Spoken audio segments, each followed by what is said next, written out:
नमस्कार। आज बात करते हैं दक्षिण भारत के एक ऐसे अजूबे की, एक ऐसा आर्किटेक्चरल मावल जो सोचिए 1000 साल से भी ज्यादा वक्त से अपनी जगह पे शान से खड़ा है।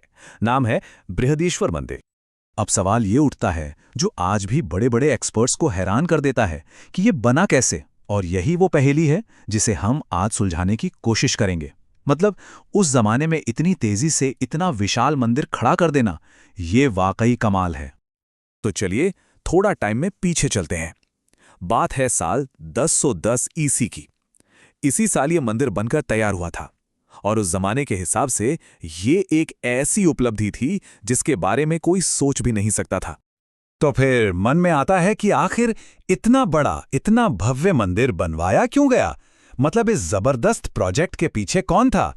इसे समझने के लिए हमें उस महान राजा के बारे में जानना होगा जिसका ये सपना था।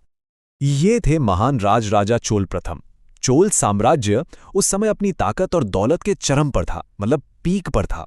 और ये मंदिर उसी शान और शौकत का एक जीता जागता सबूत बनने वाला था।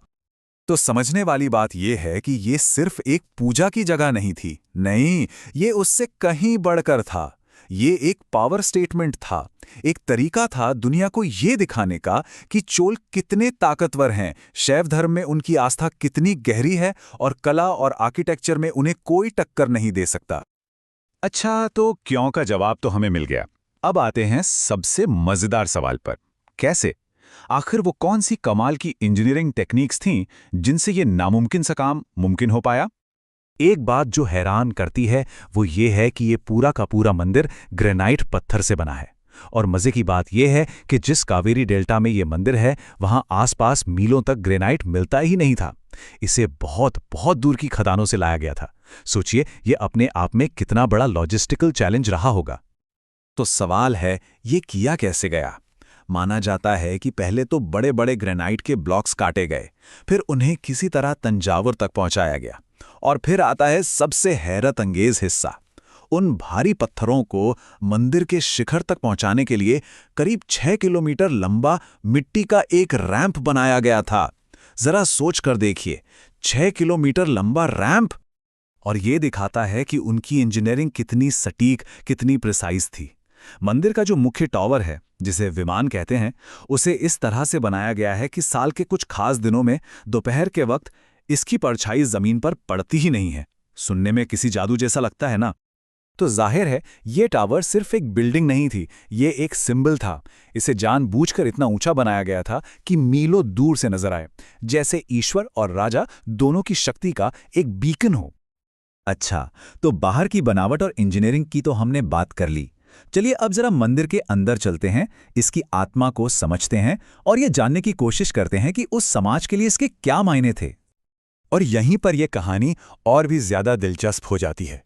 पता है, मंदिर की दीवारों पर सिर्फ देवी देवताओं की मूर्तियां नहीं हैं, उन पर बारीक अक्षरों में बहुत कुछ लिखा भी है, एक तरह के रिकॉर्ड्स। और ये शिलालेख ये उस जमाने के समाज की एक ऐसी तस्वीर दिखाते हैं जो हमें कहीं और नहीं मिलती। सोच कर देखिए, इन दीवारों पर यह तक लिखा है कि पुजारियों और गार्ड्स को कितनी सैलरी मिलती थी, मंदिर की नर्तकियों को कितना दान मिला, किसे कितनी जमीन दी गई, कितना सोना चढ़ावे में आया। मतलब पूरा का पूरा हिसाब किताब। ये चीज इतिहास को एकदम जिंदा कर देती है ना? ये सिर्फ पत्थर नहीं रह जाते, ये लोगों की कहानियों का दस्तावेज बन जाते हैं। और शायद यही बात बृहदीश्वर मंदिर को सबसे ज्यादा खास बनाती है। ये कोई म्यूजियम या कोई खंडर नहीं है, ये आज भी एक लिविंग टेम्पल है, एक जीवंत मंदिर जहां पिछले 1000 साल से भी ज्यादा समय से भगवान शिव की पूजा बिना रुके होती आ रही है। तो सवाल ये है कि ये अद्भुत जगह आज कैसी है?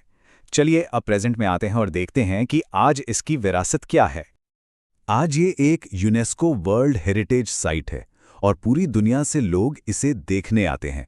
अगर कभी जाने का प्लान बने तो नवंबर से फरवरी का मौसम सबसे अच्छा रहता है। और हाँ, इस पूरी जगह को अच्छे से महसूस करने के लिए कम से कम 2-3 घंटे का समय जरूर निकालिएगा।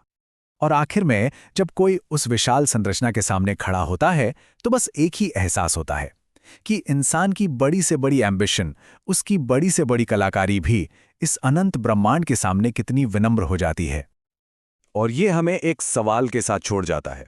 बृहदीश्वर मंदिर आज भी अपने बनाने वालों की कहानी सुनाता है। पर सोचने वाली बात यह है कि आज हम जो कुछ भी बना रहे हैं, हमारे आज के मॉडर्न मार्वल्स, वो 1000 साल बाद आने वाली पीढ़ियों को हमारे बारे में क्या कहानी सुनाएंगे।